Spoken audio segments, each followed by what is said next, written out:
And before that colour runs out, I'll also add a little bit of extra shadow on this side of the neck.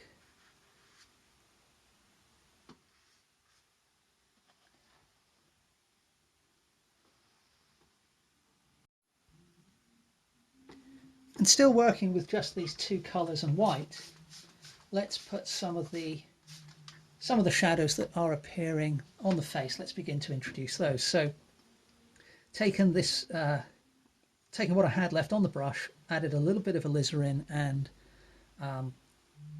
some titanium tinting white. Sorry, let me just show you that. I didn't realise I was off camera there. So taken the colour I had before on the brush, a bit of the alizarin and some of the tinting white.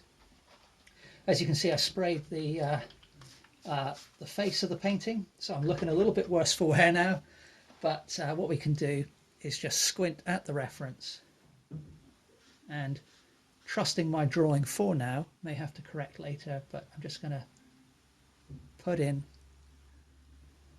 some shadows where this colour is more or less close enough. It's not going to be perfect, but it'll be okay as a starting point.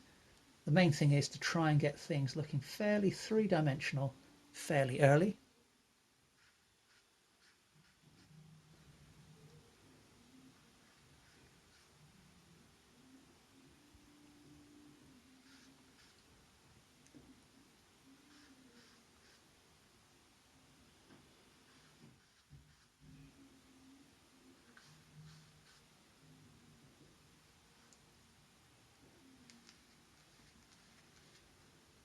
And what I usually find is that when I come back later and correct some of this colour, some of the underlying first coat of paint that I'm putting down now will show through.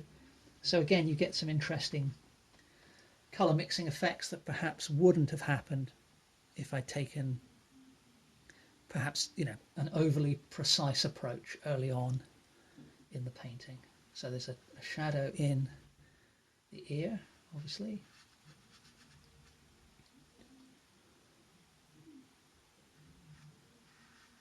So not overly concerned about getting those shapes exactly right. But we've started to introduce a little bit of 3D effect now. I've just realised though that, oh no, I think the shadow's not too bad, but I think this t-shirt collar can come up a little higher, so I'll just line that in as well. And then before I go too much further, these runs of the watercolour marker down the cheek are a little bit distracting, I think. So what I can do is just spray that surface with water, and because this underlying acrylic here is conventional acrylic, as I mentioned earlier, completely waterproof, so I can just lift off some of those rather messier trickles, which are perhaps detracting from the image. I mean, I guess if I was trying to portray myself as a tortured soul to impress the judges, it might be a way to go, but it's not quite what I'm after today, I don't think.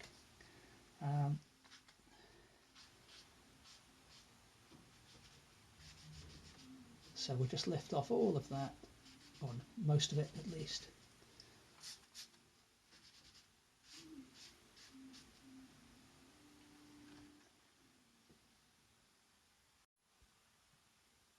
Well, we've added a bit of shadow, so let's add a little bit of light into proceedings. So I've just put some cadmium yellow on the palette. So I'm grabbing some of that. I've washed my brush out, but not overly thoroughly, because the colour I'm going to be mixing up now. Let me see if I can, there we go, they can see it a bit better, hopefully. A little bit of the alizarin. And then a goodly amount, whoa, that went a bit astray, goodly amount of the tinting white. And let's see what that looks like as a highlight colour. So on the bridge of the nose, things are fairly light. And at the moment, that's way too yellow. So I'm just grabbing some more of the tinting white. And again, it's not quite the colour I want, but Still looking a little yellowy, a little greeny, but we'll go with it.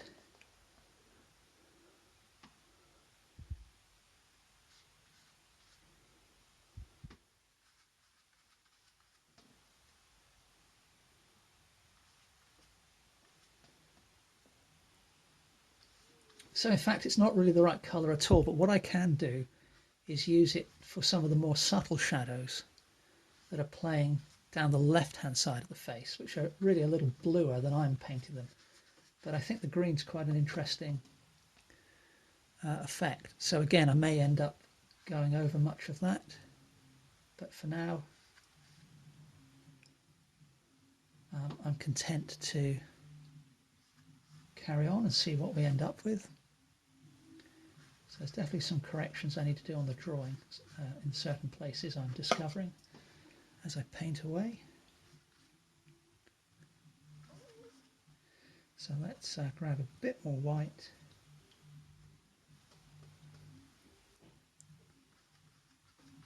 Well, that's working a little better.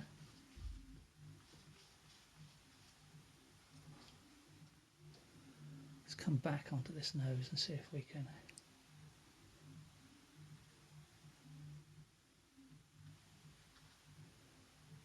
there's a bit of light there. So one of the reasons I chose this reference was, obviously I haven't put them in yet, but I quite liked the cast shadows that my glasses lens were creating. I guess strictly speaking they're not cast shadows in the normal sense, but you know what I mean.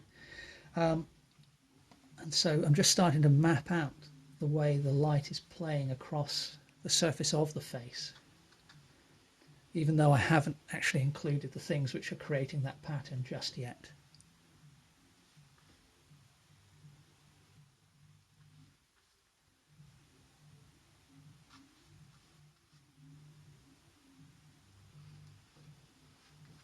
Whoa, that was way too much green. I need to get some more white really, but let's see if we can.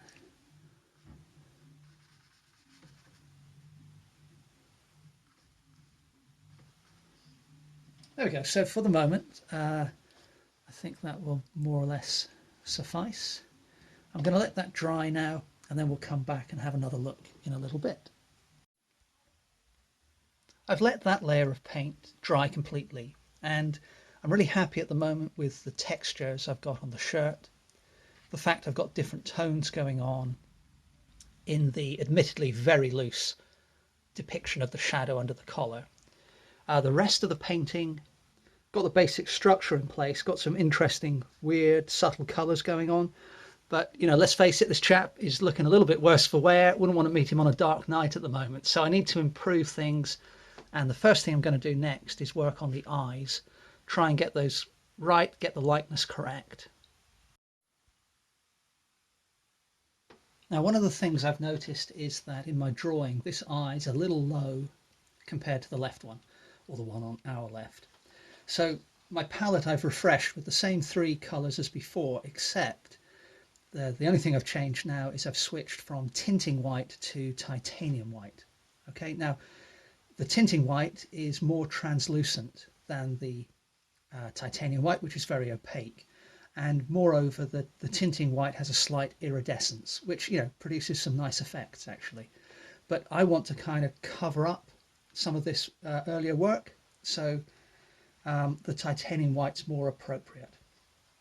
Now, if someone was to ask me what colour my eyes were, I would say blue, and they are, but our eyes have some iridescence in their colour, and in the light of the particular painting, a particular photo, my eyes are looking pretty pale bluey green, I would say. So I'm starting out by mixing some of the titanium white with some of my blue and the cadmium yellow to get something close to the colour that my irises appear to be in the reference. And what I'm going to do is start out with this eye on our right, and I'm just going to raise that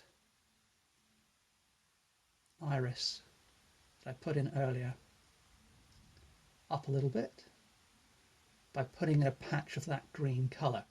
And you'll notice I've switched to a filbert brush now as well, my little filbert that I often use for detail. Now, while I've got that same colour on the brush, I'm going to come over here to the other eye, and I'm reasonably happy at the moment with the location of the iris.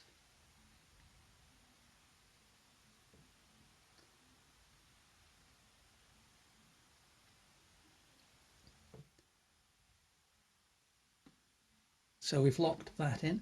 Now, interestingly, the colour I've mixed up by chance. This is a different day to when I did the first layer of paint. This green's come out almost the same as the green shadow I was using on the face. And so what I'm going to do, just to kind of help clean my brush without going into the water, is I'm going to just look to see if I can use that elsewhere. And I think I can. Put a bit down here and a little bit here for some of the more subtle shadows on the chin. Again, it's not quite the right colour, but why not make use of the paint if I can, in a reasonably creative way, but also in a way which is going to help create the finished painting. So these shadows are a little more blue, certainly on the left hand side in reality. And there isn't really any green in my hair, but it'll work okay for a little bit of a highlight colour, and it's certainly better to have that colour there than the lighter background which is showing through at the moment. And obviously I will come back and darken the hair quite dramatically, or considerably. I don't know how dramatic it'll be, but it'll be darkened considerably. Okay, so that's got rid of most of the paint on my brush. Now, the whites of the eyes are often a kind of milky grey, but one of my sort of stylistic choices is I generally begin to depict those using some titanium white and a little bit of the blue, the ultramarine blue. And it's not that I will necessarily stick to this colour, although I often do. But I just kind of like the way it looks in my paintings when I use this colour for the whites of the eyes. So again, we'll start on the right eye, but the left hand side of the iris.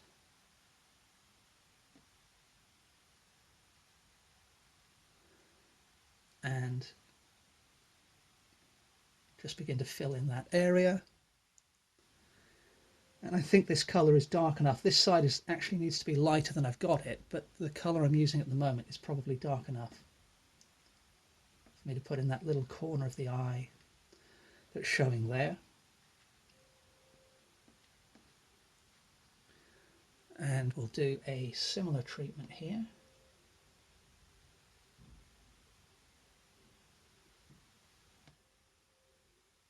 And then I'm going to grab a little bit more of the titanium white and mix that into the same colour, so that things are just a little bit lighter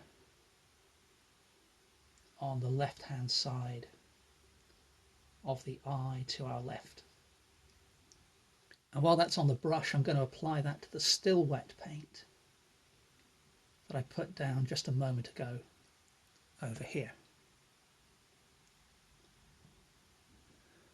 And once again, got this colour on the brush, so I can look around the rest of the face and see if there's anywhere I can put in some cool highlights, even if it's not exactly the right colour.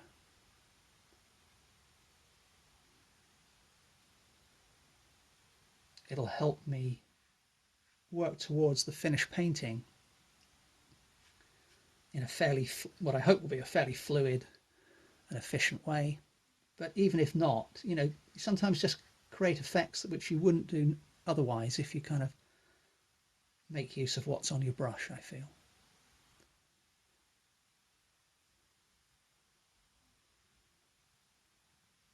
So I can probably put a little bit down there. And the side of the neck as well needs to be lighter along here. And perhaps a little bit on the ear, just there.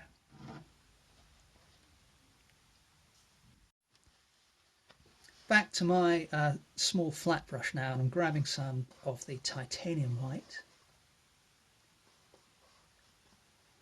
some cad yellow,